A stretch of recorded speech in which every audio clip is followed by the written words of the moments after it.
Mga karo! Umagang umaga pala, hindi ko na nakuha ng video. Kumuha kami ng gabi, mga karo. Ayan, tinanim ko na dito. Pagdating na ng bahay, nagpatulong na ako kay Ermat. Ayan na mga karo. Si Ermat na ako na naghukay mga karo. Si Ermat na yung pinag-ano ko.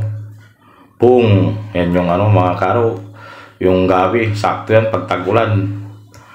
Siyempre, tanghali na. Prepare na natin yung mga karo. Yung pananghalian natin. Gayahin nyo yung mga karo. Mas maganda pag prito. Pag ganyan yung paggayat nyo ng bangus mga karo. Hindi na kayo magtitinig. Diretso rin mga karo. Sinibak-sibak ko lang ng maliliit yan mga karo. Bali dalawang bangus yan. Yung iba kasi nasibak na.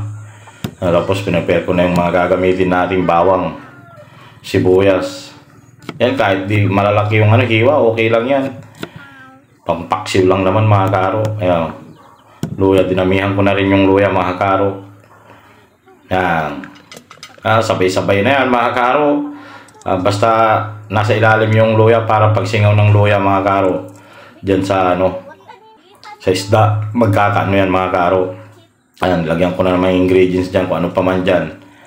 Yung suka, dinamihan ko ng suka. Hindi ako naglalagay ng tubig mga karo pag nagpapaksiw ako. Nilagay ko na rin yung gulay. Boom! Ayan na, luto na mga karo.